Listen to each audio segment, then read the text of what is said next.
will figure it out, Jake. And I believe maybe we did just figure it out. I don't know. Can you hear us on Twitch, Jake? Heck yeah. As if there was any doubt, Dev. I mean, when I run the show, I know. Shit works, except for the chat feature that apparently is not working. So you all can see the chat in Twitch, but you can't see it on my sexy little screen here. But we'll see. Anyway, welcome to the Trimark Happy Hour, folks. Sit down, music.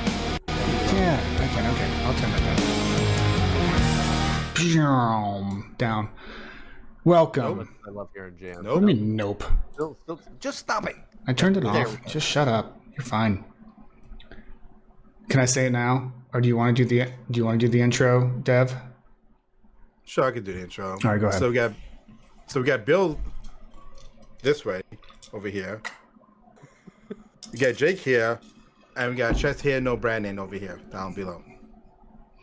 Thank you for that wonderful intro. Yeah. Chest hair, no Brandon. Just so we're clear. Okay. It was almost correct. No chest here, Brandon. That's what I meant to say. Thank you all so much for joining today. Trimark Twitch Happy Hour, folks. Danny is out, not feeling well, so last minute, Brandon gets to run the show, and surprise, it's not going to be fantastic. But you know what? Either is it when Danny runs the show. So we're going to do it anyway.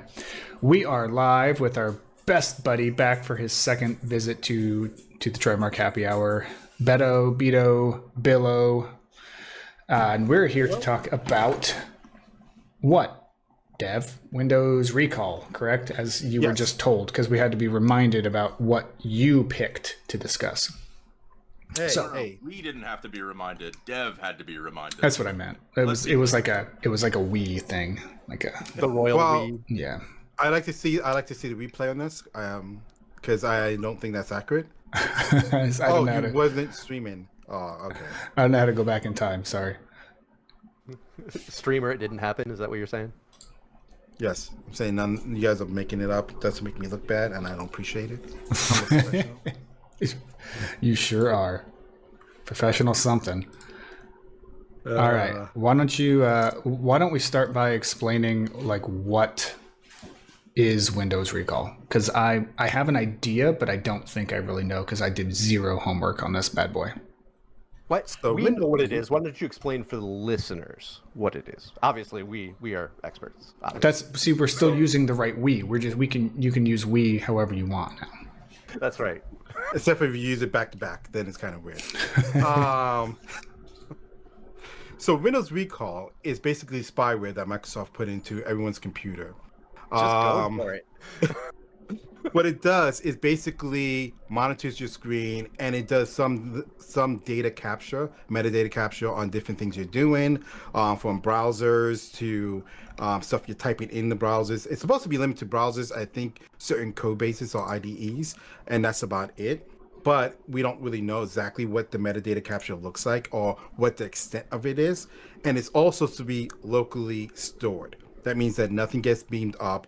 And the reason behind it is so that it allows you to, it allows ad tech to run a little bit better. It allows suggestions. It allows you to also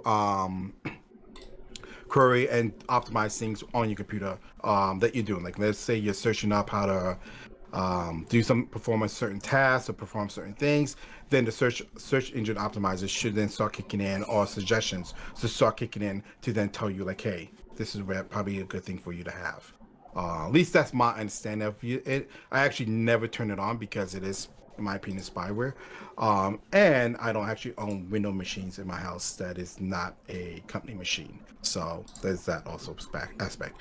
Now, the issue I have with it is like, okay, you want to have that feature? That's great. I'm sure there's a ton of people who would love to have something like this, just so they can utilize it and make their life a little bit easier. But the problem is that it was not released off. It was released on, and then it got a backlash from a bunch of people. And then finally, they decide to do an update where it's defaulted as off. That's where my biggest gripe is with this tool. So you spoke to the people that would actually like to have it on, and like about a year ago, I was actually trying to write scripting for my Mac to like take a screenshot every minute and like a little snippet of audio every minute because like I forget stuff, right? And I thought, oh, that'd be neat. I keep it for a day or whatever. It'd be really cool. Oh, yeah. You know, and automatically delete. But it's me doing it, right? It's me setting it up, and like then I know where all the data goes. And yeah, when I heard about this, I was like, what? Yeah, that's also the other feature. It does take a snapshot and all that stuff, and there's a way to type in like a search bar and see and look up stuff within the snapshots. Again, that means it's using some type of OCR or stuff like that, and it's supposed to limit it to sites that are not considered private sites. So like banking and stuff like that is not supposed to automatically show up in this tool, from what they said. Again, the problem is no one knows too much about it. There's a lot of deep dives going into it because they say what they say is that they don't upload the actual data to the system, to their cloud system. But no one talks about metadata, which is basically when they take data, they anonymize it, and then they push it up there, or they might alter it so there's no sensitive information within it. So let's say you're searching on, hey, I want to learn more about how to cook X, Y, and Z. They may say, oh, people are looking up the following food item, how to cook. Or they may upload, hey, Dev is looking up more recipes on cooking. Stuff like that, where they consider it whatever, I can't pronounce the word. But they basically remove sensitive aspects of it. I got a speech impairment. Fuck you. They basically remove that sensitive aspect of it and then upload it so that way it is now not having the whole aspect of what it is you're trying to do. And they're not supposed to upload any screenshots. But somehow your computer is processing all this GPU extra data with very minimal impact on your local system. I'm sorry, have you ever run an OCR that runs every 30 seconds to a minute on your computer or whatever it is, the frequency? It does have impact. So there's a little bit of interesting stuff going on with that. But Dev, that's why the minimum system requirements say that you have to have an NPU with at least 40 tops, right? Yeah, but even then with 40 tops, that's not much. I mean, you could get an NVIDIA Shield or hold up here. I mean, all the listeners know, but what? We talking about Topps baseball cards? What are you talking about? I'm gonna freaking punch you. No, we're talking about Tensor Operation Process. I think that's what it stands for. I forgot what it's the actual thing. But it's basically the core cycles that you're allowed to utilize within a second. How much of it you can use and how much processing it takes up within your GPU. So I don't remember the top of my head, but like an NVIDIA Shield has that much in it. And it can utilize, I think, like 100 or something like that, or a couple, a little bit more than 100. So that's not much they're asking for, but that's still a lot of processing for that amount of, that's a lot of processing to do. I don't care what computer system you have, for it to go and do OCR on massive level, and then on top of it, do some type of machine learning vector ops things. Yeah. And on top of it, take that data, correlate into like a vector database to then do lookups and stuff like that, takes a ton of time and effort, storage, and CPU or tensor processing. So that's where I'm questioning the validity of their claims and to what is actually being uploaded. So I am working with some researchers to kind of look at the metadata that we're utilizing. Obviously, they're doing the collection and then they send it over, so I can start doing some analytics. But to see what type of metadata is actually sending it to the cloud, because we noticed that it don't fully function when you disconnect your computer from the internet. There's aspects of it that does not work. So do they have something turned off? Because I do know you need Copilot Plus, but I thought Copilot Plus was also locally run on your system. Unless I'm wrong, I never use Copilot Plus, so I'm not familiar with how that works. Has any of you guys use it? No, actually, and it's when I first heard the Windows recall sort of debacle, I was like, oh, I better go and see if I got the update, and turns out I don't, because I don't have any systems that I personally own that can run Windows 11. So it's sort of a of a double-edged sword for me because I can't use it if I wanted to, and I also can't research on it. But no, Dev, I did want to ask you one question though, and I don't know if we know the answer to this yet. The metadata you were talking about, the OCR, which is kind of a key component here. Would Microsoft classify the results of the OCR scanning as metadata? Because I would consider that sensitive information as well. So metadata is anything that you can take that is basically a step down from personal data. So it's when you break apart data and then you generalize it, so that way it cannot be attributed back to a specific task, right? So, like the example I gave before, let's say you're doing research on a certain political figure. You can then generalize it to say, Dev is doing political research. So now no one knows exactly who the person is, what type of research I'm doing, anything like that, and that itself become metadata. It all depends on how Microsoft defines metadata themselves into what categories they want to capture and how they're pivoting on different categories. And again, they don't really say that they're uploading metadata. They just don't mention anything about metadata and how the metadata is being used. They just say they're not uploading any of the screenshots, audio recordings. I don't think it does audio recordings, but screenshots and any of the OCR textual transcripts that they are capturing. That stuff is not being uploaded. They never talk they about did it. call that out explicitly. That's good because Yeah. I think knowing Microsoft, you put 5 people in a room and they could come up with, we can define it as this because of this criteria. So that was part of my concern. Yeah, but the thing is, it's one of those things where with Facebook, let's look at them for example. When they first started off, or within a couple of years of becoming well established and getting some serious fundings and making actual profits, they also make certain claims that they're not using your data in certain ways and this and this and that. And now we find out, no, they're freaking mining the hell out of you and all your data and all your information. And it's all about it's all about the way they word things legally that makes it this way. So now you have to scrutinize everything that's out there. And I wish Microsoft would come out with a document with a clear cut, easy to read, easy to understand what exactly is being captured, what exactly is being uploaded, if anything is being uploaded, or even clearly say nothing is being uploaded to the cloud. And not only do they have to clearly say it's not being uploaded to cloud, what tools are being utilized and how those tools using the data, and what part is cloud-based and what part is on-prem based.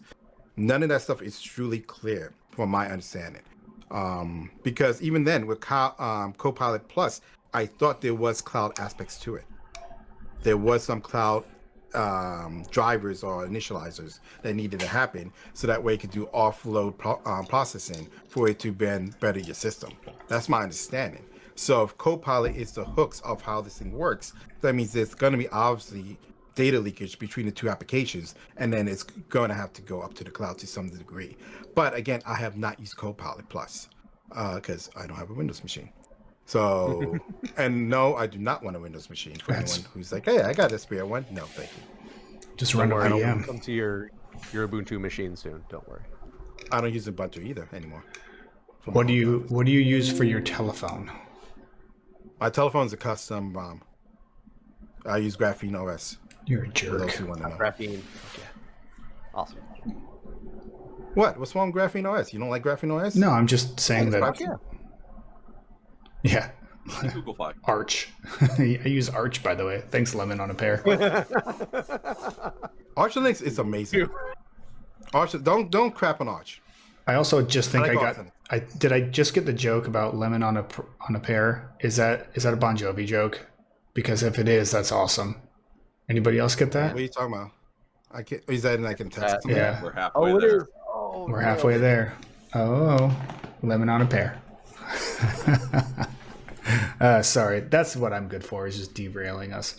I mean, when you're in the bottom left, that's basically what you get to do, right? Yeah, that's right, But yeah. that's Danny's whole job. Is that? So I don't want to derail us too much, but there's another, and you can tell me if this is. So Google's come out with their Gemini product, which is now released on their new phone, and then I believe the new iPhone also has their AI built into it. Is there a difference? Not yet released. Yeah. Okay. It's not available yet. Is it called Siri Plus or? Maybe it's Susan. Apple Intelligence. Yeah. Susan. So Called it you Apple gotta understand the Susan. difference. In my understanding of the iPhone ecosystem is that Siri actually never touches your data. That was one of the things they said in it, that they don't actually have access. And this is what they're doing, is releasing a bridge so it can access a lot more data. Or at least it has limited access to data, or something like that. They're gonna let her out of the box. Oh man. That's my understanding, is that but Gemini is definitely a software you want to be wary of. It goes through all your emails, it goes through all your photos, and the reason this is concerning is because iPhone, was it 2 years ago, I think it was, or 3, when they released the whole thing of okay, I work I offer hours of not working Trimark. I work for an organization to help stop human trafficking and help stop people going after kids. So that is the bandwagon I'm on to fight back and combat this. Yet I am still against iPhone releasing software that goes through your photos to look for child pornography. And the reason is that is invasive, and like anyone who has a kid that was just born, you're going to get some shots where there's some stuff that people might deem unworthy or not suitable. And this just happens. Now, you're not sharing that out. It's just like, oh, taking a bath time, first time, 6 months old. I'm sorry. Like, that's normal, at least for people I know. That's normal for you to do. First bath at 6 months old? I'm saying first, first, put into the, I don't know. I might Hey, take it. we don't judge, okay? It might be normal for Dev. Bath So every first time you're 6 dunking months. them in like a tub or something. I don't know. Like, don't you have to like use towels and that? I don't know. Sponge. We're I gonna don't know. we're gonna get I got. we're I gonna only get got 4 kids. I don't know this stuff yet. we just wait till you're a grandpa. We're gonna talk more about the privacy aspect of stuff like that. I want to touch on that next week, because next week, Okay. spoiler alert, we're talking about personal privacy and identity theft and identity protection and stuff like that. So let's stick with what Beto did his research on Windows Recall. Oh Yeah, 10 minutes to fill an hour, guys. Perfect. No, I think shit, what's her name? Horse said it best. Where where I could see a situation where I would want this, right? I did documentation using PSR back in what, XP or 7 days. That was enough to get by. It was a built-in tool. I didn't have to go out and buy something. I would like something built off of that, especially turn it on, turn it off. I would like to be able to retrace my steps and sort of have a almost like a privileged session that you get a recording of. What I don't want is to not be able to turn that off. And I think one of the more frustrating aspects is Microsoft, in some of the docs that I've seen and some of the kind of conversations, is well, you can turn it off, and you can't turn it off, but you can tune it, right? You can say, don't watch this browser or this site or this activity. Nobody's doing that. Like, the people that are watching this, the people that we're talking to, they would know how to do that. My mom would not know how to do that. She wouldn't even know that this feature exists. And I think you said it pretty well, Dev, where you're turning it on by default, you're hurting people. It's an invasion of privacy, whether they realize it or not. Because anything that we do, we just have to assume that that's going to get out. Any screenshot that exists on the machine, somebody's going to get it at some point. You just have to work under that assumption. So I think we're really setting people up for failure and also setting them up to be okay giving away a level of privacy. Well, it doesn't help that, like, back when this first came out, Gossi the dog did a deep dive on where all the data is collected to. And it's just a SQLite database, like a single SQLite file somewhere that is not encrypted, not in a protected location. Like, anybody that lands on your machine could just go grab that information. Like, it seems like this was a half-baked solution. Half-baked Bad idea. I think you and I, Bill, we see the good idea behind it, right? Like, there's a possibility. Implementation was a bad idea. Implementation was a bad idea. And I think just to Dev, I'm sorry, just to get in on the encryption piece. You're right, and that was a very frustrating part of it, is looking at the docs and saying that all your data is encrypted. They were talking about disk encryption with BitLocker, not file level encryption. That's a totally different thing, and without knowing that, that's a whole different. I wouldn't want that data plain text on my machine, regardless. So if you're going to say encryption, talk file level. Correct. And then on top of it, like you're saying, like, okay, let's say you are taking the data and you're storing it, what is the legal ramification if your computer gets seized by some authority, either local or foreign state? Like, what do that mean now? Can they go to Microsoft, go ahead and unlock your Windows account, or if you didn't set up your Windows machine properly, just access it? And is that data now legally allowed to be presented in court? Because now that's another data points, and they could go back. I think it only keeps 2 weeks or a couple of weeks worth of data in there. I don't think it's and a time kind of data. I think it is like a frame gap from what I remember. But anyway, how is that going to be used? Now, when I talk about this, the way I would have loved for them to have implemented it is, 1, you opt in. 2, you also option in per URL of stuff you want to track, or per application. And that way, it's by default. It's like, okay, you opt in, we can collect stuff. Let us know what you want us to monitor and collect. And then you could go, okay, I want to go ahead and VS Code. I'm doing a bunch of development. Turn it on for this right now. Or anytime VS Code opens up, automatically do it. And then when I close VS Code, or when I'm about to log, I'll say, hey, we captured a file amount of data. And then, or like how your browser has the history and cookie, and you could delete the last hour, last week, all of time kind of data, give you all the capabilities. So that way you could fine tune what data gets kept, what gets removed, all those different things. So say that out loud, Jake. So yeah, I just did quick research, and approximately 10% of your main storage is used for recall. On 3 months, holy shucks. Right. So yeah, 256 gig drive, which is not super large nowadays, right? That's 25 gigs stored, which is about 3 months worth of snapshots and stuff. So that's wild. And then what is the business aspect of this? Can companies just turn this on all their machines and then monitor every little thing you're doing on your machine? So how is the business intelligence going to work in this? Gross. I mean, like, think about it. Like, what happens if you send in a text message? I mean, not a text, instant message, or DM someone or something like that. And you got something there you don't like, you're bad talking to your boss or something. Not that I would do that, Jared. I swear. Jared's the one that would turn it on too. Like, it's I asked him about it. He's like, that's one thing I would never turn on. Yeah. Yeah. Jared is very respectful of privacy, so yeah, love it. He's like, hell no. So I mean, there's all those things. Like, I don't know. It's like, I don't know. That's where it concerns me, is that I wish they would put more thought in it. I wish they would have done more research into understanding how people utilize the machine. And the scary part is, if they did do that, that means there is some aspect of mining that they can make revenue off of, if they still release it the way they did. Absolutely. It's definitely, they're making money somehow, right? So yeah, if you're not paying for it, you are the product. Yeah, So. I think more thought was put into how they can leverage the information gained from this than how do people use their PCs. It really seems that this is focused on less so on the user experience and more on putting a wrapper on opt-out, sort of a mandatory opt-out advertising, if you will. But then if they want to do something like that, then why not just drop the process list and kind of generalize that so you can understand PC utilization? I mean, that's a perfect way to understand what apps, how often, duration, stuff like that, is just by doing process list dumping. So you're not going to get the OCR data. Yeah, no OCR Okay, so data. that's where.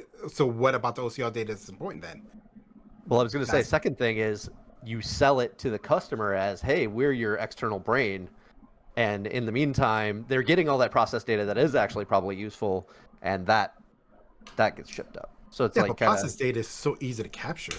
And so it's you don't even need a full core to capture it. And even, I think 128 kilobytes of RAM. just to capture processes continuously every 2 to 3 seconds. So it's very minimal. I just don't. I think they went overboard, and there's more to it, and there has to be some metadata. So that's what. Hopefully, we can do our research, and it's going to be a right. It might be a white paper. I don't know. It might be open to the public. I don't know. I gotta see what I signed the NDA on. But Good to anyway, just go into all of the. Vito, what you have to? What else you guys say on this topic? That's like, oh shit, I gotta shut up. No, it's all good. Look, again, I kind of read a few things while I was watching football last night, so I think you covered, really a lot of the main points for me. Kind of one of the things that Copilot Plus kept coming back to me, right? And it's like, this feature is available for Copilot Plus.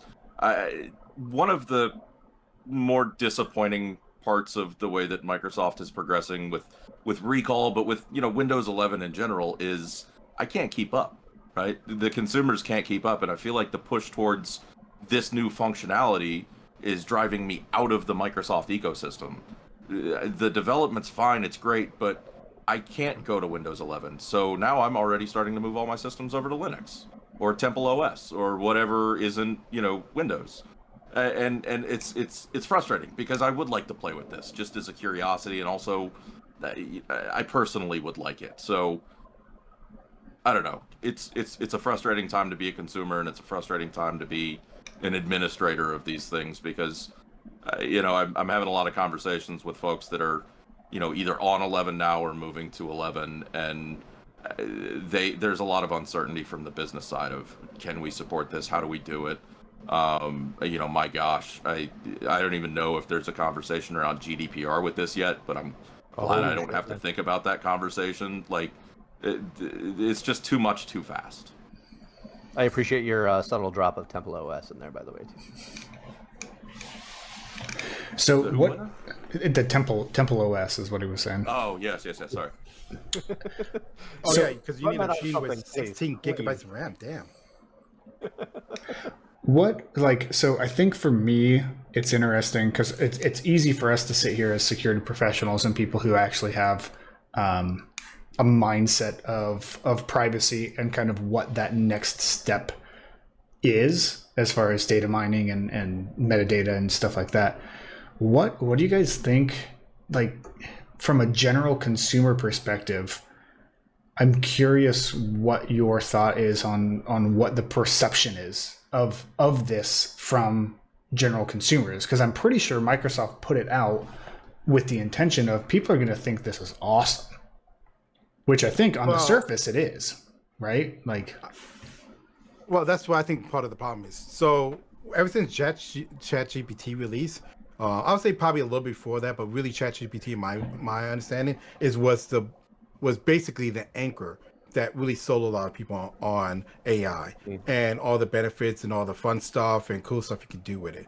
So I think they're kind of just riding that wagon and going off of that and all the new AI stuff. Like, what is it? Every week you're hearing something about AI and some new AI and so on stuff that's coming out there.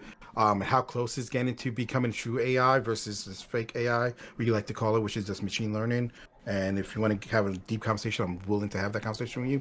But anyway, I think they're just riding that bandwagon and just jumping on it to utilize this stuff that they see is the profit is the users. Like, users persona has been a big thing, right? Just understanding the way people utilize the machines, understanding their mindset, understanding their buying habits, all this other stuff. Facebook nailed it. They learned this stuff, they understand all this stuff, and they were able to create such big revenues off this metadata. And I think everyone have been trying to figure out how they could get their hands in the pot, and this is what Microsoft realized. And they're like, okay, well, we're releasing in a positive spin of, we're not mining you, we're giving you the benefit of a system for free, which is what I think Bill said earlier. Like, the advertising is that this is a plus for you, and this is something that can help you, which it is. And again, if you're okay, like, my wife would be okay with using this system, and honestly, I would be okay with her using this, because she, in my opinion, is not doing anything mission critical when it comes to privacy or coming to any. I mean, obviously, I would tell her to block financial sites and stuff like that, but other than that, there's nothing mission critical. the average user don't have mission critical stuff on the machine. And if they're okay with AI assisting their life, like helping them figure out what to buy next, helping them to understand things that they forgot last 2 weeks or 3 months ago, and kind of kind of give them like that summary of where their mindset was at a certain point in time. That's great, and I think it is helpful and it is benefit. But again, I'm not my issue is not that stuff. It's we forced it on. We're opting everything in. We're not giving you the controls to delete your own data or let you know how your data is being used against you or being used outside of your own machine in the cloud and all this other stuff. That's my take on it. Is that you can leverage this stuff if people want to, but give them the option and tell them exactly how it's going to be used. So people who are privacy concerned can have that safeguard and those controls they need to really better their life or better their. It's all about informed consent, right? Like in everything in life, like informed consent really, you let me know what you're going to do with it. I can make the decision. Mm-hmm. Cool. Because there may be some really good benefits that I see about that. So it's just like even just communicate it in advance. Like like Jake, we had a conversation. What was it? 6 months ago, we were talking about using AI and VS Code and this and that, and how like GitHub has it and you can do all this stuff. And I don't use GitHub. Even though I have an account and I have all this stuff, I don't use their AI intelligence. Instead, I have a machine that has a GPU in it. I just spun up AI on it and connected to it using some of the LLMs designated for code development. And I prefer that because then I know where the data is. I'm okay with the AI assisting me, but I control the aspects of how much I want to control on it.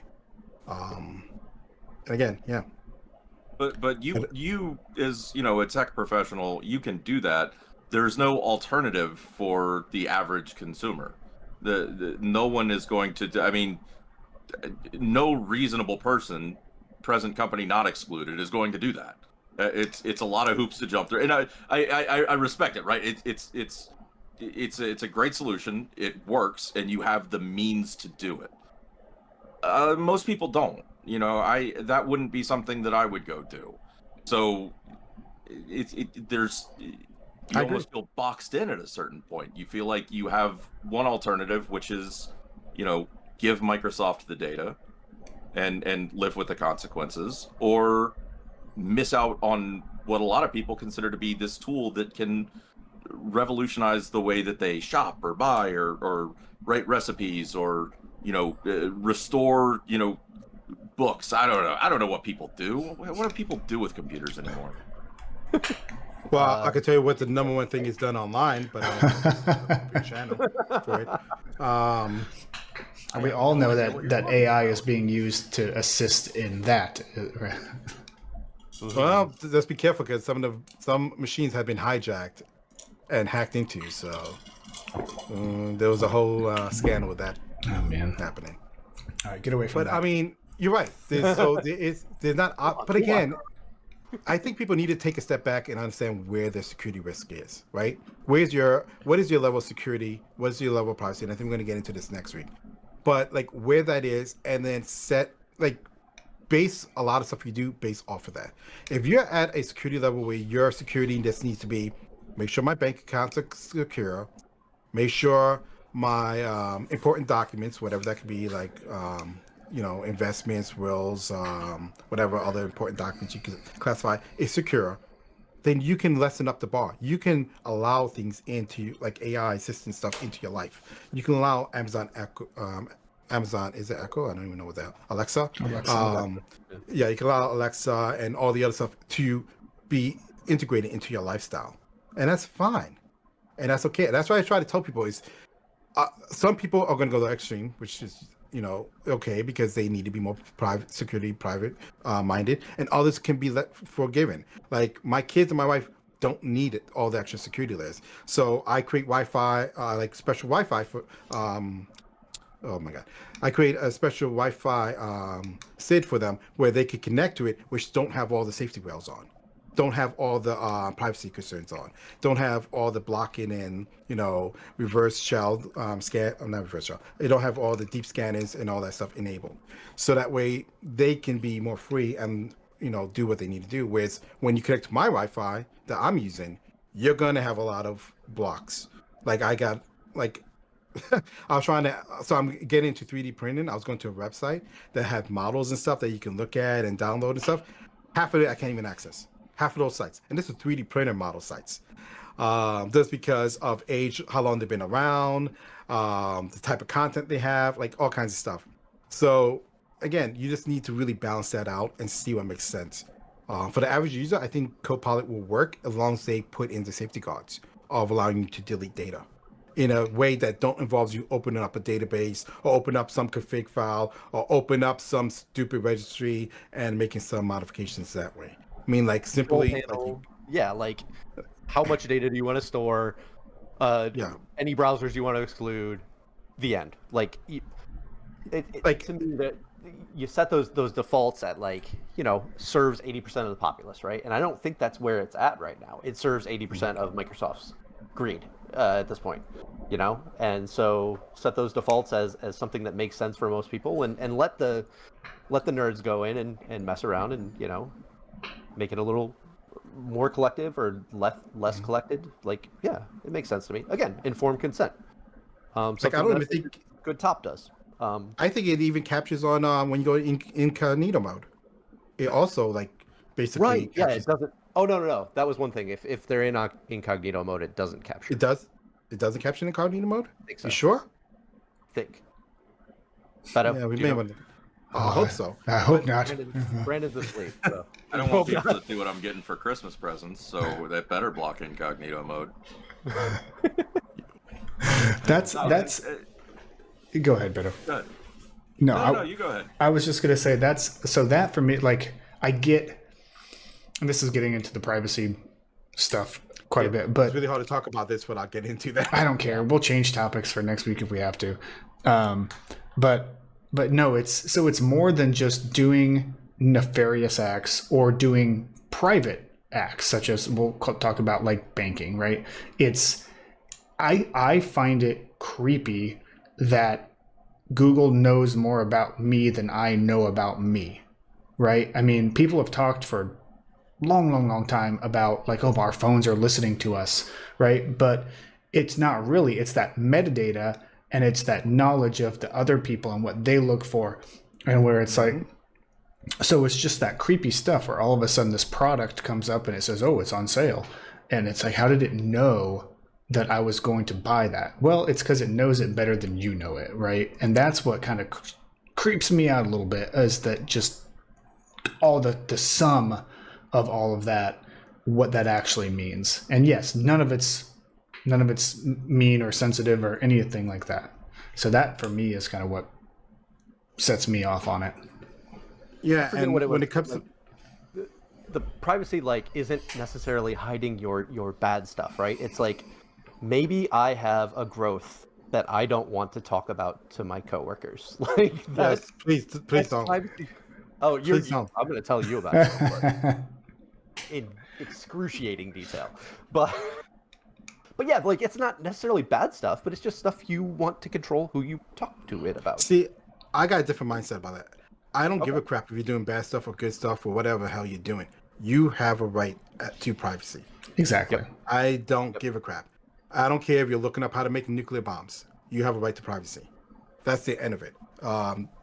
Clean cut. That you have the right to your own privacy, unless you have a government going through the process of getting a warrant and doing what they need to do to go through the legal process to then get to that data. Then that's a different story. But until they go through the whole, that's what we have a legal system for. That's why we have all these regulations and rules and laws for. It's that if the government needs to do what they need to do, they can go through the proper channels to do it.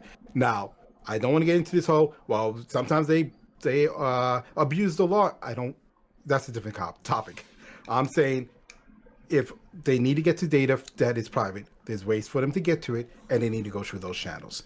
Going through big tech and getting in bed with big tech is not the way to get the data. And I'm not saying Microsoft is doing that. But if you look at anything recently, Facebook has been coming out and talking about their involvement with federal government. So there is some level of big tech with federal government. I don't know to the extent, but that's what it is, and we got to be mindful of that. And Dev, just to segue away from the hot potato there, yeah, that's a valid point with the government. You know, the government aspect of privacy is important, and that applies to a personal device. Does that apply to a corporate issued device that I get? Does that apply to the machine that I get from my company? The expectation of privacy there is different, because on a work machine, you can reasonably say you have zero expectation of privacy. So at that point, how does that change things? Obviously, I think a general best practice is don't do anything on a work system that you wouldn't want read back to you in a court of law. Same with personal. But, you know, how can that be used? Or even more scary, HR. But, you know. Sorry, Adrian. I mean, Sorry, Adrian. see, again, you're right. Again, when it comes to company machines, yes, you got to be more mindful. You got to be more conscious of what you're doing.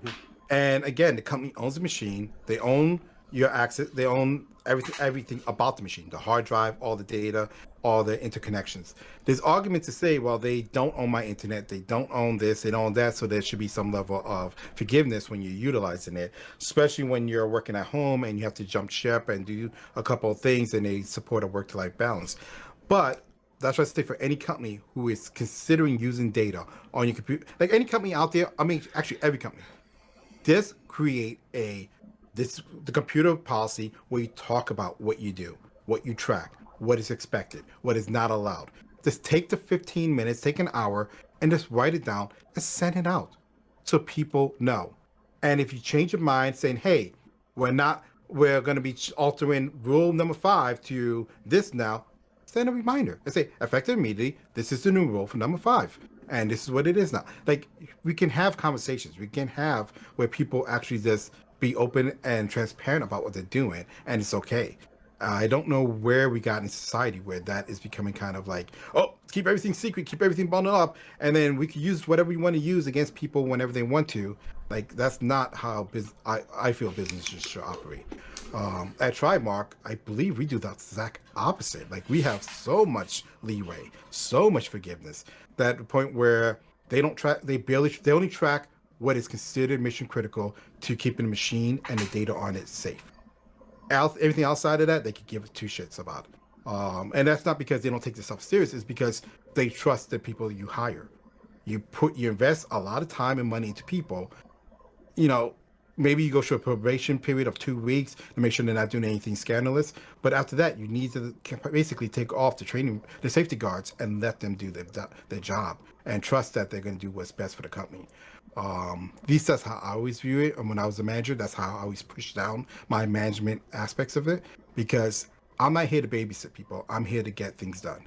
And I don't have time for your toe fell off or you're looking at an inappropriate site or whatever the case is. So.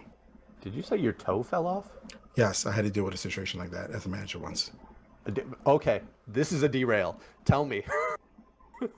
So I worked before I was in computers and stuff, I worked as a mechanic in a printing press system. You know, those big industrial, we print newspapers kind of machines that are like stories high.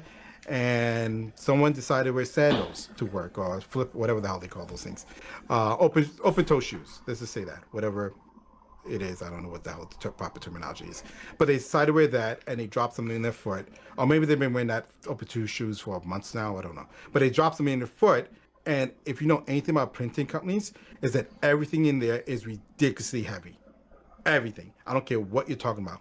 A piece, like loading paper in the machine is hundreds, like 500 to 600 pounds each. And they're not even big. They're small. Those are small rolls. They get even bigger than that.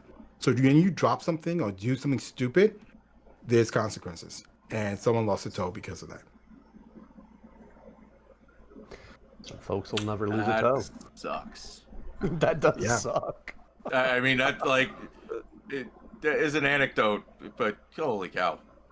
Mm-hmm. I don't even know where to go with that. I thought it was going to be better.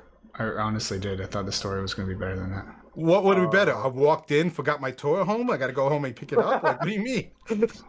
That would actually be pretty interesting. Can't come to work today. My toe fell off. Emergency. Yeah. What do you mean? What else would it be? I mean, that's how I tore up my whole back. I was actually bedridden for a year. A toe Because of- falling off. It's a toe getting smashed or cut off or removed. It's It was cut off. just a toe, just like, boop, just I mean, it might have falling been off like other a things, grape. but it was a toe and some other stuff, but it was mostly the toe, and we had to shut down the whole press. There's like when you have something that happened in printing press, that is basically you are shut down for hours. Yep. Like you basically your shift is over because that machine ain't starting up anytime soon. And then you got to have to go erase the days without an accident thing, and have to put another zero on that. Man, Hey, Terrible. hey, guys, I have a joke for you. What's black and white and red all over? The newspaper. That one.